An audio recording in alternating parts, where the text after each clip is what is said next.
എപ്പോഴാണ് നമ്മൾ വേവിച്ച ഭക്ഷണത്തിൽ ഉപ്പ് ചേർക്കേണ്ടി വരുന്നതിൻ്റെ കാരണം എന്താണെന്ന് നഷ്ടപ്പെടുന്നത് കൊണ്ടാണ്. കുക്ക് ചെയ്യുമ്പോൾ ഈ സോഡിയം പോലെയുള്ള ഒരുപാട് ലവണങ്ങൾ നഷ്ടപ്പെട്ടു പോകുന്നു. അത് കോമ്പൻസേറ്റ് ചെയ്യാനായിട്ട് നമ്മൾ ഉപ്പ് ചേർക്കുന്നു. പക്ഷേ നഷ്ടപ്പെട്ടത് മുഴുവൻ കോമ്പൻസേറ്റ് ചെയ്യാൻ ഉപ്പിനാവില്ല. ഈ നഷ്ടപ്പെട്ടു പോയത് മുഴുവൻ കോമ്പൻസേറ്റ് ചെയ്യാൻ പറ്റില്ല.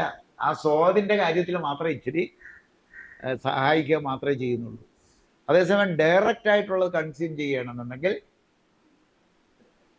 പിടികിട്ടിയല്ലോ. അപ്പം ഇതിനകത്ത് മറ്റേതിനകത്തുനിന്ന് അഡീഷണൽ ആയിട്ട് നമുക്ക് എന്താ വരുന്നത്? അകത്തി അയഡിൻ ചേർക്കണം. പൊട്ടാസ്യത്തിനെ കോൺസെൻട്രേറ്റ് ചെയ്യണം. പൊട്ടാസ്യം റിച്ച് ആക്കാൻ കോൺസെൻട്രേറ്റ്. ക്യാൻസർ പേഷ്യൻസിൽ പൊട്ടാസ്യം റിച്ച് ആക്കാനായിട്ട് കോൺസെൻട്രേറ്റ് ചെയ്യണം. ഇതിനകത്ത് എന്തെങ്കിലും സംശയമുണ്ടോ? ഫിസിക്കൽ ബോഡിയെ പൊട്ടാസ്യം റിച്ച് ആക്കണം നമുക്ക്. അതിന് പഴങ്ങളെല്ലാം പൊട്ടാസ്യമാണ്. പിന്നെ നമുക്കൊരു അനുഗ്രഹം എന്താണ്? കരിക്കുണ്ട്, കരിക്കും വെള്ളമുണ്ട്, തേങ്ങയുണ്ട്, തേങ്ങാപ്പാലുണ്ട്. തേങ്ങാപ്പാലൊക്കെ നമുക്ക് അനുഗ്രഹം അതാണ്. കേരളത്തെ സംബന്ധിച്ചുള്ള അനുഗ്രഹം അതാണ്. എല്ലാത്തരം വാഴപ്പഴങ്ങളും. പുറത്തോട്ടിറങ്ങിയ വാഴ എത്ര ഇനം ഉണ്ടെന്നറിയാമോ? ഗ്രാൻഡ് നെയിൽ എന്ന് പറയുന്ന ഒരെണ്ണാണ്. ഈ പച്ച നിറത്തിലുള്ള ഒരു പഴമാണുള്ളത്, എല്ലായിടത്തും കിട്ടുക. ഞാനൊരിക്കൽ ഡൽഹി ചെന്നപ്പോൾ എൻ്റെ കയ്യിൽ കുറച്ച് ഏത്തപ്പഴം ഉണ്ടായിരുന്നു. ഏത്തപ്പഴം എൻ്റെ ബാഗിലിരുന്നു. ട്രെയിനിൽ വെച്ച് ഞാൻ തിന്നില്ല. അപ്പോൾ എൻ്റെ ഒരു 1-2 പടലം ഏത്തപ്പഴം എൻ്റെ കയ്യിലിരിക്കുന്നു. ഞാൻ അവിടെ ചെന്ന് ഇറങ്ങി. ഞാൻ പറഞ്ഞു പഴം ഉണ്ടെന്ന് പറഞ്ഞ് ഞാൻ താമസിച്ച വീട്ടിലേക്ക് ഒരു പഴം എടുത്തപ്പോൾ, ഏത്തപ്പഴം കണ്ടപ്പോൾ മലയാളികളുടെ ആർത്തി കണ്ടിട്ടേ ഞാൻ ഞെട്ടിപ്പോയി. അവരെല്ലാ കൂട്ടുകാരെയും വിളിച്ചു വരുത്തി. ഇതെവിടെ ഏത്തപ്പഴം വന്നിരിക്കുന്നു. ഏത്തപ്പഴം കണ്ടിട്ടില്ല. അത് ഇവിടുന്ന് പോയിട്ട് പിന്നെ ഏത്തപ്പഴം തിന്നാൻ പറ്റിയിട്ടില്ല എന്ന്. അന്നേരമാണ് പറയണേ, കേല എന്നും പറഞ്ഞിട്ട് ഒരൊറ്റ പഴമാണ് കിട്ടുന്നത്. അത് പച്ച നിറത്തിലുള്ള നമ്മുടെ റോബസ്റ്റ പോലെയുള്ള സാധനം. എല്ലായിടത്തും അതാണ്. കേരളത്തിൽ എത്ര ഇനമുണ്ടെന്നറിയാവോ വാഴ? ഇന്ന് കേരളത്തിൽ 300-നും മേൽ വെറൈറ്റി വാഴകളുണ്ട് കേരളത്തിൽ. വാഴ ഗവേഷണ കേന്ദ്രത്തിൽ ചെന്നാൽ എല്ലാം കിട്ടും. അപ്പൊ എന്തോരം വൈവിധ്യമാർന്ന പൊട്ടാസ്യം നമുക്ക് കൊടുക്കാമെന്നുള്ളത്. പൊട്ടാഷ് കൂടിയാലും കാര്യമായ കുഴപ്പമൊന്നുമില്ല. ആ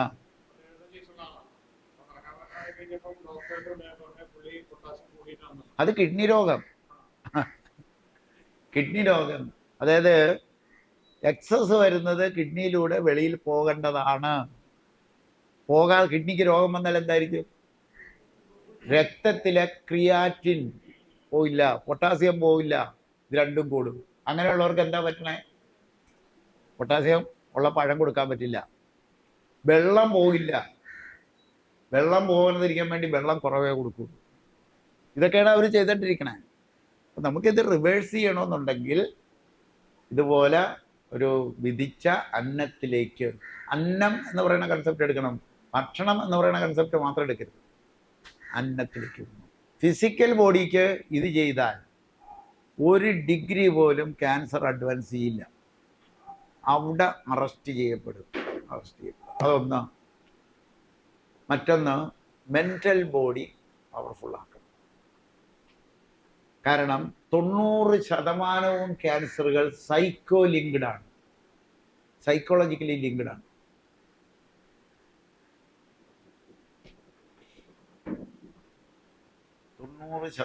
മാലിന്യം കൊണ്ടുണ്ടാകുന്ന ക്യാൻസറിനേക്കാളും കൂടുതൽ മാനസികമായ പ്രശ്നങ്ങൾ കൊണ്ടുള്ളതാണ്.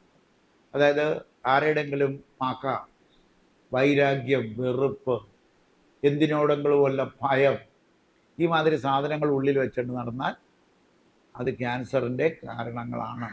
അപ്പം ഇതിനെയൊക്കെ എടുത്തു കളയാനാണ് എന്താ നമ്മൾ പറഞ്ഞത്? ക്ഷമ പറയൽ, ക്ഷമ കൊടുക്കൽ, സ്നേഹം നിറയ്ക്കൽ. ഇത് ക്യാൻസർ പേഷ്യൻസിന് എഴുതി കൊടുത്തിരിക്കണം. ബാക്കിയുള്ള ഒരു പേഷ്യൻസിനും വേണ്ട. നല്ലതാണ് അവർക്ക് എഴുതി കൊടുത്താൽ, ചെയ്യാൻ പറ്റിയെങ്കിൽ നല്ലതാണ്. പക്ഷേ ക്യാൻസർ പേഷ്യൻസിനെ സംബന്ധിച്ചിടത്തോളം ഇതൊരു മസ്റ്റാണ്. ക്ഷമ പറയൽ, ക്ഷമ കൊടുക്കൽ, ഇഷ്ടദൈവങ്ങളുടെ സ്നേഹം വാങ്ങിയെടുക്കലും കൊടുക്കലും. പിന്നെ നമ്മുടെ സൂക്ഷ്മ ശരീരത്തിന് കരുത്ത് കൂട്ടാൻ എന്താണെന്നുള്ളത് വഴിയും പറഞ്ഞിട്ടുണ്ട്. ശംഖുലി എക്സർസൈസ്, മാലിന്യം കളയാനുള്ള എക്സർസൈസ് നമ്മൾ പഠിച്ചു. സൂക്ഷ്മ ശരീരത്തിൻ്റെ അന്നം, നമ്മുടെ ഭൗതിക ശരീരത്തിനുള്ള അന്നമാണ് പഞ്ചഭൂതങ്ങൾ, അഞ്ചന്നങ്ങളും. വിധിച്ചതാക്കൽ, അത് ആരോഗ്യം, ആനന്ദം, സൗന്ദര്യം തരും. നിങ്ങൾ വിധിച്ച അന്നങ്ങൾ 5ഉം നമുക്ക് കൊടുക്കാൻ കഴിഞ്ഞാൽ അത് ആരോഗ്യം തരും, ആനന്ദം തരും, സൗന്ദര്യവും തരും. സൗന്ദര്യം എന്ന് പറഞ്ഞാൽ എന്താ? സൗന്ദര്യം എന്താണ്? സൗന്ദര്യത്തിൻ്റെ ക്ലാസ് നിങ്ങൾക്ക് കിട്ടിയോ? കിട്ടിയില്ല, യൂട്യൂബിൽ കിടപ്പുണ്ട്. സൗന്ദര്യം എന്താണ്? ഒരു പൂവിന് സൗന്ദര്യമുണ്ട് ഇല്ലേ? ഏത് നിറത്തിലുള്ള പൂവിനും സൗന്ദര്യമില്ലേ? അപ്പൊ നിറമാണോ സൗന്ദര്യത്തിന്റെ ഘടകം?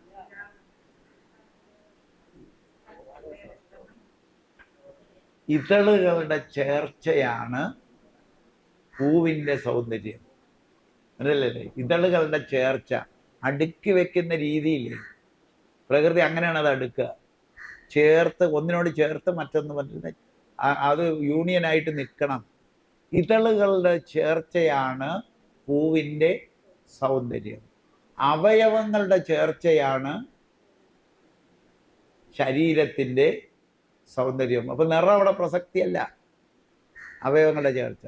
അവയവങ്ങളുടെ സൗന്ദര്യം വരണമെന്നുണ്ടെങ്കിലോ കോശങ്ങളുടെ ചേർച്ചയാണ്. കോശങ്ങളുടെ ചേർച്ചയാണ് അവയവങ്ങളുടെ സൗന്ദര്യമായിട്ട് വരിക. കോശങ്ങളുടെ ചേർച്ച ശരിയാണെങ്കിലോ പഞ്ചഭൂതങ്ങൾ 5ൻ്റെയും ചേർച്ച. അതല്ലേ നമ്മൾ ചെയ്തേ? അപ്പോൾ ആരോഗ്യം കിട്ടും. വിധിച്ച അന്നത്തിലേക്ക് പോകുമ്പോൾ ക്യാൻസർ മാർഗം മാത്രമല്ല, ആരോഗ്യം കിട്ടും, ആനന്ദം കിട്ടും, സൗന്ദര്യവും കിട്ടാൻ സാധ്യതയുള്ള ഒരു മേഖലയാണ് വിധിച്ച അന്നം. ഇത് ശരീരത്തിനുള്ള അന്നങ്ങളുടെ കാര്യമാണ്.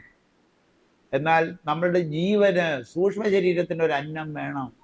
അതിന് വിശപ്പുണ്ട്, അന്നം വേണം. അതിൻ്റെ അന്നമാണ് ശംഖുലി, ശബ്ദം. അതിൻ്റെ ശബ്ദമാണെന്ന് പറയാൻ എനിക്കെന്താ കാര്യം? ശബ്ദത്തിൽ നിന്നാണ് സകലതും രൂപപ്പെട്ടു വന്നത്. സകല സാധനങ്ങളും, ഭൗതിക പ്രപഞ്ചം സൃഷ്ടിക്കപ്പെട്ടത് ശബ്ദത്തിൽ നിന്നാണ്. ആ ശബ്ദം നമ്മുടെ ഉള്ളിലും നമുക്കുണ്ടാക്കാം. നമ്മളുടെ ആന്തരിക ആകാശത്തിൽ ശബ്ദം ഉണ്ടാക്കലാണ് ശംഖുലിയും ഭ്രമരിയും. ഭ്രമരി പ്രചരിപ്പിച്ചാൽ മതി. നമ്മൾ പറയുമ്പോൾ ശംഖുലി എന്നൊക്കെ പറയണമെന്ന് മാത്രമേ ഉള്ളൂ. ആ ഉള്ളിൽ ശബ്ദമുണ്ടാക്കുക, പുറത്തോട്ട് പോകരുത്. അപ്പോൾ ഒരു കൂട്ടർ ചോദിച്ചു, ഓം അതല്ലേ? ഓമിന് ആദ്യത്തെ സമയത്ത് വാ തുറന്നിട്ടാണ് അല്ലേ? വാ തുറക്കരുത്. വാ തുറക്കാതെ അകത്ത് മൂളലുണ്ടാകണം. അതാണ് ഭ്രമരി. അതാണ്. ഓമല്ല. ഓമിൻ്റെ ഗുണം ഇല്ലേ? ഓമിന് ഗുണമില്ലേ? ഉണ്ട്. ബാക്കി 2 ഭാഗവും വായടച്ചിട്ടാണ്. 3 സ്റ്റേജസാണ്. അതിൽ ഒരു സ്റ്റേജ് മാത്രമേ തുറക്കുന്നുള്ളൂ. ബാക്കി 2 ഭാഗവും അടച്ചു വെച്ചിട്ടാണ് ചെയ്യണം. അപ്പോൾ അതിൻ്റെതായ ഗുണം കിട്ടും. നമുക്ക് കുറച്ചുകൂടി സ്വീകാര്യമായത് ഭ്രമരിയും ശംഖുലിയും രണ്ടും ഒന്ന് തന്നെ ചെയ്തു കഴിഞ്ഞാൽ നമ്മുടെ സൂക്ഷ്മ ശരീരത്തിന് കരുത്ത് കിട്ടിക്കഴിഞ്ഞാൽ, സൂക്ഷ്മ ശരീരമാണ് നമ്മുടെ ഭൗതിക ശരീരത്തെ സൃഷ്ടിക്കണം, റിപ്പയർ ചെയ്യണതും എല്ലാം, റീജനറേഷനും ഒക്കെ ചെയ്യണമെങ്കിൽ ആര് വേണം? സൂക്ഷ്മ ശരീരം ചെയ്യണം. വെറുതെ ഭക്ഷണത്തോട്ട് കുട്ടികളുടെ കാര്യമില്ലല്ലോ. സൂക്ഷ്മ ശരീരം. അപ്പോൾ ക്യാൻസറിനെ കൈകാര്യം ചെയ്യാനും നമുക്ക് സാധ്യതയുണ്ട്. അങ്ങനെയുണ്ടെങ്കിൽ ക്യാൻസറിനെ കൈകാര്യം ചെയ്യാൻ, മാനേജ് ചെയ്യാൻ, ചികിത്സിക്കാനല്ല, ക്യാൻസറിനെ മാനേജ് ചെയ്യാൻ ഒരു ഇടം പണിയണമെന്നുണ്ടെങ്കിൽ എവിടെ പണിയണം? എവിടെയെങ്കിലും വനത്തിനുള്ളിൽ, ഏതെങ്കിലും ഒരു വനത്തിനുള്ളിൽ നല്ലൊരു റെസിഡൻഷ്യൽ ഏരിയ സൃഷ്ടിക്കണം. എന്നിട്ട് അവിടെ പോയി താമസിക്കണം. അല്ലാതെ ടൗണിനുള്ളിൽ താമസിച്ചിട്ട് ഈ പറയുന്ന അന്നങ്ങളൊക്കെ കിട്ടണമെന്ന് പറഞ്ഞാൽ കിട്ടുമോ? എങ്ങനെ കിട്ടാനാണ്? അവിടെ പോയി താമസിക്കേണ്ടി വരും. ഇതാണ് നമ്മളുടെ മുന്നിലുള്ള ഒരു സൊല്യൂഷൻ ഇത് ശരിയാണോ ഇല്ലെന്ന് അറിയണമെന്നുണ്ടെങ്കിൽ ആരെങ്കിലും ഒന്ന് ചെയ്തു നോക്കിയാൽ അതിൻ്റെ റിസൾട്ട് അവരവർക്ക് ബോധ്യപ്പെടുന്നതാണ്. ശരിയാണോ ഇല്ലെന്ന് അവരവർ നോക്കി തീരുമാനിക്കേണ്ട കാര്യമാണ്. തെളിയിക്കാൻ നമ്മളുടെ കയ്യിൽ ആയുധങ്ങളൊന്നും ഇരിപ്പില്ല, ഉപകരണമൊന്നും ഇരിപ്പില്ല. എന്നാൽ ഇക്കോളജി ശാസ്ത്രം അതൊരു സനാതന ശാസ്ത്രമായതുകൊണ്ട് അതിനോട് ചേരുന്ന രീതിയിലാണെങ്കിൽ, പരമാവധി ചേരുന്ന രീതിയിൽ, നമ്മളുടെ ബുദ്ധിക്ക് ഇന്ന് മനസ്സിലാകുന്ന രീതിയിൽ ചെയ്യുക. ഇനി കുറേ നാളുകൂടി നമ്മളുടെ ബുദ്ധി വികസിച്ച് വരുമ്പോൾ ചിലപ്പോൾ കുറേ കൂടി അഡ്വാൻസ് ചെയ്യും. കുറേ കൂടി എഫക്റ്റീവായിട്ടുള്ള സൊല്യൂഷൻസ് അവിടെ വരും. പക്ഷേ ഇതൊരു സൊല്യൂഷൻ തന്നെയാണ്. കൂടുതൽ എഫക്റ്റീവും സിമ്പിളുമായിട്ടുള്ള സൊല്യൂഷൻ ഭാവിയിൽ ഇത് വരും.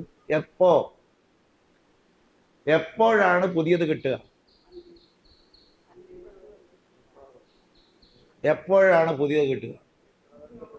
പുതിയത് കിട്ടും, എല്ലാവർക്കും കിട്ടും. എപ്പോഴാണ് പുതിയത് കിട്ടുക?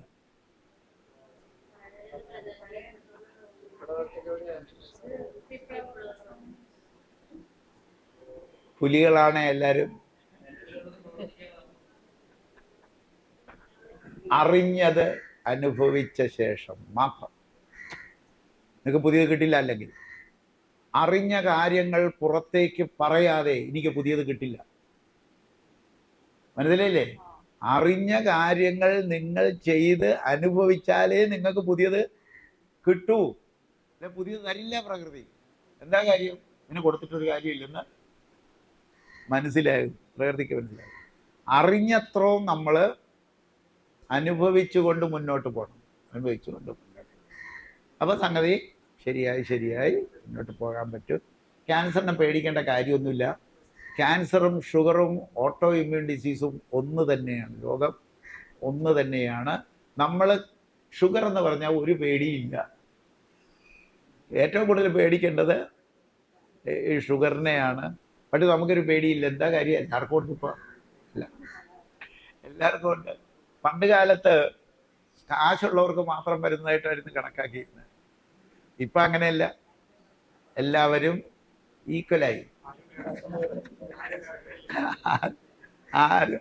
പിന്നല്ലേ എല്ലാവരും ഈക്വലായി. പണക്കാരനും പാവപ്പെട്ടവനും എല്ലാവരും ഷുഗറിൻ്റെ കാര്യത്തിലും ക്യാൻസറിൻ്റെ കാര്യത്തിലുമൊക്കെ തുല്യത പുലർത്തി.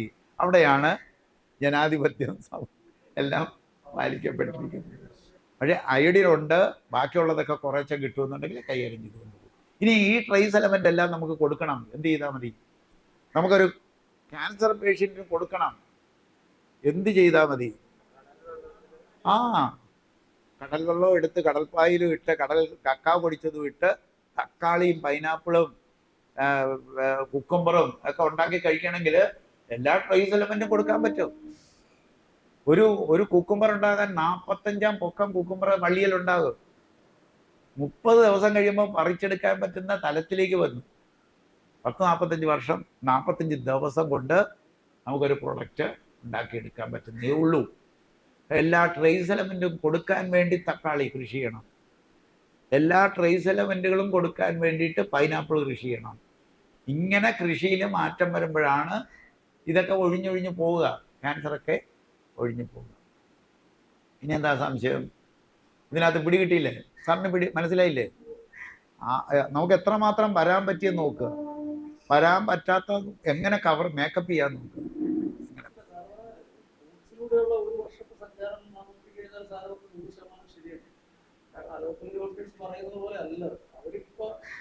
അസുഖം കൂടി അടുത്ത ആഴ്ച വരും എന്ന് പറഞ്ഞാൽ നമുക്ക് 2 വർഷമായിട്ട് ഈ ഫ്രൂട്ട്സിനെ ബേസ് ചെയ്ത് തന്നെ പ്രശ്നങ്ങളില്ല. ക്യാൻസർ ഉണ്ടെന്ന് പറയുന്നുണ്ട്, പക്ഷെ അതിന്റെ എഫക്റ്റ് കാണില്ല. നമുക്കത് പോരെ, വേദന ഉണ്ടാകരുത്, നമുക്ക് അസ്വസ്ഥതകളൊന്നും ഇല്ലാണ്ടാകണം. പിന്നെ അവരുടെ ടേബിൾ വെച്ച് നമ്മളെ അളക്കേണ്ട കാര്യമുണ്ടോ? അവരുടെ സ്കെയിൽ വെച്ച്, ആധുനിക ചികിത്സാശാസ്ത്രത്തിന്റെ സ്കെയിൽ വെച്ച് അളക്കുമ്പോഴാണ് ഇത് ഇന്നതാണ് കുഴപ്പം, ഇന്ന കുഴപ്പം എന്നുള്ളത്.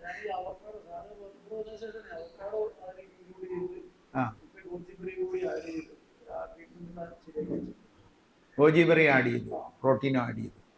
ഇനി ഏത് പ്രോട്ടീൻ വേണമെങ്കിൽ കൊടുക്കാം. നേരത്തെ സാറ് പറഞ്ഞു. ഏത് പ്രോട്ടീൻ വേണമെങ്കിൽ ആഡ് ചെയ്യാം. ഇപ്പൊ ഗോജി ബെറിയായി, അവക്കഡോ ആയി, ഗോജി ബെറിയായി, റോയൽ ജെല്ലി വേണമെങ്കിൽ ആഡ് ചെയ്യാം. കിട്ടിയോ? റോയൽ ജെല്ലി വരും. തേനിൻ്റെ പ്രോട്ടീൻ പെർസെൻറ്റേജും റോയൽ ജെല്ലിയുടെ പ്രോട്ടീൻ പെർസെൻറ്റേജും നമ്മൾ നോക്കാം. കാരണം ഇവർക്ക് ഡാമേജ് ആയി പോയ സെല്ലുകൾ പുതിയത് വേഗം ഉണ്ടാകണം.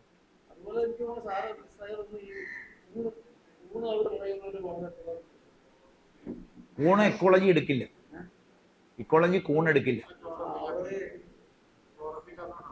ക്ലോറോഫിൽ ഇല്ലാത്തത് കൊണ്ട് മാത്രമല്ല, ഇക്കോളജി പ്ലാന്റ്സിന്റെ താഴെയാണ്.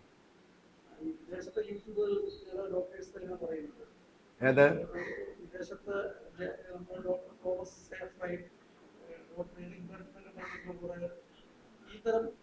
ശരിയാണ്. കൂണിനകത്ത് ചിലപ്പോൾ ഇതിന്റെ മെഡിസിൻസ് ഒക്കെ കാണും. പക്ഷേ ഇക്കോളജി എന്തായി എടുക്കണേ? ഇക്കോളജി പ്ലാന്റ്സിനെ പോലും അല്ല എടുക്കുക, പ്ലാന്റ്സിന്റെ ഫൈനൽ പ്രൊഡക്റ്റാണ്. പ്ലാന്റ്സിൽ തന്നെ എവല്യൂഷനിൽ ടോപ്പിലെത്തിയ പ്ലാന്റ്സും ആ ഒരു പ്ലാന്റിന്റെ ഫൈനൽ പ്രൊഡക്റ്റ് എന്ന് പറഞ്ഞാൽ എന്താ? ഫ്രൂട്ടാണ്. അതിനെയാണ് ഇക്കോളജി കോൺസെൻട്രേറ്റ് ചെയ്യുന്നത്. ഇതെന്ന് പറഞ്ഞ കൂണെന്ന് പറയുന്നത് ചെടിയാകുന്നതിന് മുമ്പുള്ള ഒരു അവസ്ഥയാണ്. അത് നമ്മൾ പ്രൊമോട്ട് ചെയ്യില്ല. ഗുണം കിട്ടുമോ കിട്ടുകയില്ലെന്നുള്ളത് നോക്കിയിട്ടല്ല ഇത് ചെയ്യുക. അല്ലെങ്കിൽ ലാബിൽ പരിശോധിച്ച റിസൾട്ടിൻ്റെ അടിസ്ഥാനത്തിലല്ല ഇത് ചെയ്യുക. ഒരു ലാബിൻ്റെ റിസൾട്ട് ലാബിൽ നോക്കിയപ്പോഴാണ് ഇതിന് ക്യാൻസറിനെ പ്രതിരോധിക്കാനുള്ള ഗുണങ്ങൾ അതിനകത്ത് ഉണ്ടെന്ന് പറയുക. പക്ഷേ അത് 100% മനുഷ്യർക്കും പറ്റില്ല. ചിലപ്പോൾ കുറേ ശതമാനത്തിന് ചില റിസൾട്ടുകൾ കിട്ടിയെന്ന് വരാം. 100% ക്യാൻസർ റിവേർട്ട് ചെയ്യണമെന്നുണ്ടെങ്കിൽ ഈ വഴിക്ക് തന്നെ പോണം. റീജനറേഷൻ നടത്തി എടുക്കണം. ഇക്കോളജിയുടെ ഞാൻ പഠിച്ച ഇക്കോളജിയുടെ ഇത് വെച്ചിട്ടാണ് ഞാൻ പറയണത്. ഞാൻ ഇത്രയും പഠിച്ച് മനസ്സിലാക്കി നിരീക്ഷിച്ച് മനസ്സിലാക്കിയതിൻ്റെ ബേസിലാണ് ഞാൻ പറയുന്നത്. നമുക്ക് സാധ്യതയുണ്ട്, പേടിക്കേണ്ട കാര്യമില്ല. മനസ്സ് നല്ല സ്ട്രോങ് ആകണം. മനസ്സ് സ്ട്രോങ് ആകണമെന്നുണ്ടെങ്കിൽ അതിന് വേണ്ടിയിട്ടുള്ള കാര്യങ്ങൾ നമ്മൾ ചെയ്തേ പറ്റൂ. ധ്യാനങ്ങൾ വേണ്ടി വരും. ധ്യാനം ഏത് ധ്യാനമാണ്? സന്നിധാന ധ്യാനം ചെയ്യണം. സന്നിധാനം ധ്യാനം ചെയ്താൽ എന്താ അഡ്വാൻറ്റേജ്? മനസ്സും ബുദ്ധിയും കൂടി ലയിക്കും. ബുദ്ധിയിൽ എന്തെല്ലാം ഇരിപ്പുണ്ട്? എല്ലാം ഉണ്ട്. ബോധമാണ് ഈശ്വരൻ. ബുദ്ധിയുടെ ജോലി ബോധമാണ്. അതല്ലേ ബോധം. അപ്പോൾ ബോധത്തിലെല്ലാം ഉണ്ട്. ഇതിലൊരു കാര്യം കൂടി, സോഡിയം എന്ന് പറയുന്നത് ഇല്ലാതെ വന്നാൽ, സോഡിയം അതായത് നമ്മളുടെ ശരീരത്തിൽ നിന്നും വ്യത്യസ്തമായി, നമ്മുടെ ഭൗതിക ശരീരത്തിൽ നിന്നും നമുക്ക് വ്യത്യസ്തമായുള്ളത് ബോധമാണ്. ബോധം സോഡിയവുമായിട്ട് ബന്ധപ്പെട്ട് നിൽക്കും. സോഡിയം ഇല്ലെങ്കിൽ ബോധം ഉണ്ടാവില്ല. അതുകൊണ്ടാവില്ല. ഈ സോഡിയം കല്ലുപ്പല്ല, അറിഞ്ഞിരിക്കണം. ഈ ഫ്രൂട്ട്സിൽ നിന്നും കിട്ടുന്ന ആ സോഡിയംസ്, ലവണങ്ങൾ, സോഡിയം ഉൾപ്പെടെയുള്ള ലവണങ്ങളാണ് ബുദ്ധിയുമായി ബന്ധപ്പെട്ട് കിടക്കുക. അപ്പം ആ ലവണങ്ങളെല്ലാം നമുക്ക് കിട്ടിക്കൊണ്ടിരിക്കണം. ബുദ്ധി മനസ്സും തമ്മിൽ ലയിച്ചു കഴിഞ്ഞാൽ വളരെ നല്ല സ്ട്രോങ് ആയി. ബുദ്ധിയുടെ പേരെന്നതായിരുന്നു? ബുദ്ധിയുടെ പേരെന്താ? മനസ്സിന്റെ പേരെന്താ? മനസ്സിന്റെ ഭാവം എന്താ? ബുദ്ധിയുടെ ഭാവം അതവരുടെ വികാരമാണ്. ബുദ്ധിയുടെ വികാരം സ്നേഹവും കരുണയുമാണ്. മനസ്സിൻ്റേത് ബാക്കിയുള്ള എല്ലാ വികാരങ്ങളും മനസ്സിൻ്റേതാണ്. അത് പറഞ്ഞു. അതല്ല ഞാൻ ചോദിച്ചതല്ല. മനസ്സിൻ്റെ ഭാവം എന്താണ്? ആണിൻ്റെയും പെണ്ണിൻ്റെയും മനസ്സിൻ്റെ ഭാവം എന്താണ്? അത്രയും ക്ലൂ തന്നെ. സ്ത്രീ ഭാവമാണ്. മനസ്സിൻ്റെ ഭാവം സ്ത്രീ ഭാവമാണ്. ബുദ്ധിയുടെ ഭാവം പുരുഷഭാവമാണ്. രണ്ടുപേരിലും അതാണ്, രണ്ടുപേരിലും അതാണ്. സ്ത്രീ ഭാവമാണ് മനസ്സിൻ്റേത്, ബുദ്ധി പുരുഷഭാവമാണ്. അപ്പോൾ ഒരു ശരീരത്തിനുള്ളിലെ സ്ത്രീയും പുരുഷനും എന്ന് പറയുന്നത് മനസ്സും ബുദ്ധിയുമാണ്. മനസ്സും ബുദ്ധിയാണ്. ശരീരത്തിനുള്ളിലെ സ്ത്രീയും പുരുഷനും എന്ന് പറയുന്നത് മനസ്സും ബുദ്ധിയുമാണ്. അപ്പം മനസ്സും ബുദ്ധിയും കൂടി ലയിക്കണം. അങ്ങനെയുണ്ടെങ്കിൽ ആ സ്ത്രീക്ക് ഒരു പേരിടാനാണ് ഞാൻ പറഞ്ഞു. ആ സ്ത്രീക്ക് ഒരു പേര് കൊടുക്കണ്ടേ?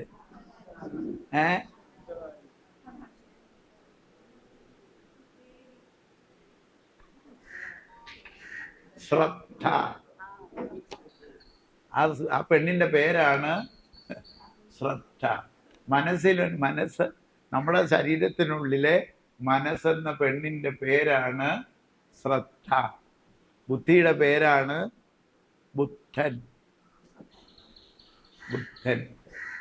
ബുദ്ധനും ശ്രദ്ധയും ഒന്നായിടുമ്പോൾ, അത് നിങ്ങൾ അവസാനം, അതായത് നമ്മളുടെ ക്ലാസ്സിന്റെ അവസാനം ജനഗണമന ചെല്ലണതിന് പകരം വേറൊരു സാധനമായിരിക്കും ചെല്ലുക.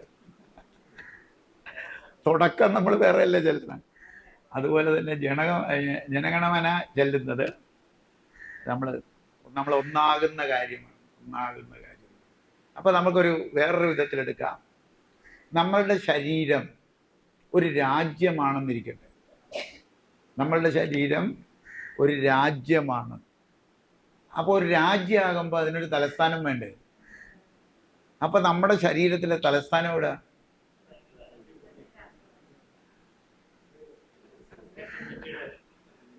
നമ്മുടെ ശരീരം ഒരു രാജ്യമാണ്. ആ രാജ്യമാണെങ്കിൽ രാജ്യത്തിന് ഒരു തലസ്ഥാനം വേണം. നമ്മുടെ രാജ്യത്തിന്റെ തലസ്ഥാനം എന്ന് പറയുന്നത് തലയാണ്. അപ്പൊ തലസ്ഥാനത്ത് ഒരു രാജകൊട്ടാരം വേണ്ടേ? ഭരിക്കാൻ ഒരാൾ വേണ്ടേ? അതാരാണ്? ബ്രെയിനാണ്. അവിടെ ഒരു രാജകൊട്ടാരം ബ്രെയിനാണ്. ആ രാജകൊട്ടാരത്തിൽ ഒരു സിംഹാസനം വേണ്ടേ? വേണം. അതിട്ടിരിക്കുന്ന സ്ഥലമാണ് സന്നിധാനം. അതിട്ടിരിക്കുന്ന സ്ഥലമാണ് സന്നിധാനം. ആ സന്നിധാനത്തിൽ, ആ സിംഹാസനത്തിൽ ഇരിക്കുന്ന ആളാണ് ബുദ്ധൻ. ബുദ്ധനെ തേടി ആര് വരണം? ശ്രദ്ധ വരണം. ശ്രദ്ധ ബുദ്ധനെ കാണാൻ പോകേണ്ടത് എങ്ങനെയാണ്? താലത്തിൽ പഴങ്ങളൊക്കെ ആയിട്ട് സ്വർണ്ണത്തളികയില് ആദരവോടെ ആരാധനയോടെ പോണം. എങ്കിലേ അവിടെ അങ്ങോട്ടോട്ട് കയറാൻ പറ്റുള്ളൂ. മനസ്സിന് അങ്ങോട്ട് ചെല്ലണമെന്നുണ്ടെങ്കിൽ, ശ്രദ്ധയ്ക്ക് അങ്ങോട്ട് ചെല്ലണമെന്നുണ്ടെങ്കിൽ ആദരവോടെ ആരാധനയോടെ ചെല്ലണം. ഇത് സ്വർണ്ണത്തളിയിൽ ചെന്നാൽ ബുദ്ധൻ എന്തായിരിക്കും എടുക്കുക? ബുദ്ധൻ പിടിച്ച് കൂട്ടത്തിലിരുത്തും. അതാണ് അംഗീകാരം. മനസ്സിന് വേണ്ടത് എന്താ? അംഗീകാരം. പിടിച്ചിരുത്തി. പിന്നെ ഈ രാജ്യം ഭരിക്കണത് ആരായിരിക്കും? രണ്ടുപേരും കൂടിയായിരിക്കും. മനസ്സും ബുദ്ധിയും കൂടി ചേർന്ന് രാജ്യം ഭരിക്കും. ഇതാണ് ആ മനോബുദ്ധി ലയത്തിന്റെ സങ്കല്പം. ഇതാണ് അർദ്ധനാരീശ്വര പ്രതിമയിലൂടെ കാണിച്ചു തന്നിരിക്കുന്ന ഭാരതം.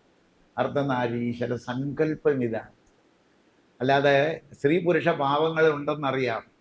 അതിനുള്ളിലെ മനസ്സും ബുദ്ധിയും കൂടി ലയം വരണം എന്നുള്ള സന്ദേശമാണ് അർദ്ധനാരീശ്വര സങ്കല്പം. അപ്പം അത് നമുക്ക് പതുക്കെ സങ്കല്പിച്ച് നമ്മളുടെ ഓരോരുത്തരുടെയും സൂക്ഷ്മ ശരീരത്തിൽ നമുക്ക് ഓരോ രൂപങ്ങൾ വേണം കൊടുക്കാം. മനസ്സിനൊരു രൂപം കൊടുക്കാം, പുരുഷനൊരു രൂപം കൊടുക്കാം. ചിന്തിക്കാൻ വേണ്ടിയിട്ട്, അല്ലെങ്കിൽ ചിന്തകൾ ഉറപ്പാക്കാൻ വേണ്ടിയിട്ട് രൂപം കൊടുക്കാം. ഇഷ്ടമുള്ള രൂപം കൊടുക്കാം. ഇങ്ങനെയാണ് നമ്മളുടെ ഇത് മുന്നോട്ട് പോണേ.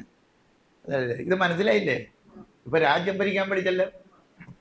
രണ്ടുപേരും കൂടി സിംഹാസനത്തിൽ ഇരുന്നാൽ അവിടെ എന്താ നടക്കണേ? ഒരാൾ ചെന്നു, അവിടെ സിംഹാസനത്തിന് ആള് നേരത്തെ ഇരിപ്പുണ്ട്. പക്ഷെ പുറത്തോട്ട് വിടേണ്ടത് ആള് ചെല്ലണ്ടേ? രാജാവാണ്, മന്ത്രിയായിട്ടുള്ള ഒരാൾ ചെല്ലണ്ടേ? ചെന്നു കൂട്ടത്തിലിരുത്തി കഴിഞ്ഞാൽ ഉടൻ അവിടെ ഒരു ചടങ്ങ് നടക്കും. അതാണ് പട്ടാഭിഷേകം. പട്ടാഭിഷേകം നടത്തിയാണ് രാജഭരണം ഏറ്റെടുക്കുക, രാജ്യഭരണം ഏറ്റെടുക്കുക. ഇപ്പൊ രാജ്യഭരണം ഏറ്റെടുത്ത് കഴിഞ്ഞു. പട്ടാഭിഷേകം ചെയ്തു കഴിഞ്ഞാൽ പിന്നെ ആ മനുഷ്യന് തെറ്റ് ചെയ്യാൻ പറ്റില്ല, ഒരിക്കലും തെറ്റ് ചെയ്യാൻ പറ്റില്ല. അപ്പൊ നമ്മൾ എന്താ ചെയ്യേണ്ടേ? പട്ടാഭിഷേകം ചെയ്യണം. ഓരോരുത്തരും അവരവരുടെ പട്ടാഭിഷേകം ചെയ്തെടുത്ത് രാജ്യഭാരം ഏറ്റെടുത്തു. ഇനി വെറുതെ ഇരിക്കാൻ പറ്റില്ല. രാജ്യത്ത് ഏത് പ്രജയ്ക്ക്, നമ്മുടെ കോശങ്ങൾ 53 ട്രില്യൺ കോശങ്ങൾ ഓരോ പ്രജകളാണ്. ഓരോ അവയവങ്ങളും നാട്ടുരാജ്യങ്ങളാണ്. ആ നാട്ടുരാജ്യങ്ങളും രാജാവും രാജ്ഞിയും ഉണ്ട് അവിടെ. അവരുടെയൊക്കെ ഉത്തരവാദിത്വം നമ്മളല്ലേ ഇരിക്കുക. അപ്പൊ ഇത്രയും കോശങ്ങളുടെ ആരോഗ്യം വീണ്ടെടുത്ത് കഴിഞ്ഞാൽ ശരീരത്തിൻ്റെ ആരോഗ്യം നമുക്ക് വീണ്ടെടുത്ത് കഴിഞ്ഞു. ഓരോ കോശങ്ങളും ഓരോ പ്രജകളാണ്. പ്രജകളുടെ ക്ഷേമം നിലനിർത്തേണ്ട ഉത്തരവാദിത്വം, സംരക്ഷിക്കേണ്ട ഉത്തരവാദിത്വം രാജാവിൻ്റെയും രാജ്ഞിയുടേതാണ്, നാട് ഭരിക്കുന്ന ആളിൻ്റെതാണ്. അപ്പൊ അത് മനസ്സിലാക്കിയിട്ട് മെനക്കെട്ടോളുക. പഞ്ചഭൂതങ്ങൾ 5ഉം അന്നങ്ങൾ 5ഉം കറക്റ്റാക്കാനും അതിൻ്റെ ആരോഗ്യം നിലനിർത്താനും. അതില്ല, ഇവിടെ ഇല്ല. പക്ഷെ ഉണ്ടാക്കാൻ ഒരു പ്രയാസമില്ലല്ലോ. സുന്ദരമായിട്ട് ഉണ്ടാക്കിയെടുക്കാവുന്നതേ ഉള്ളൂ.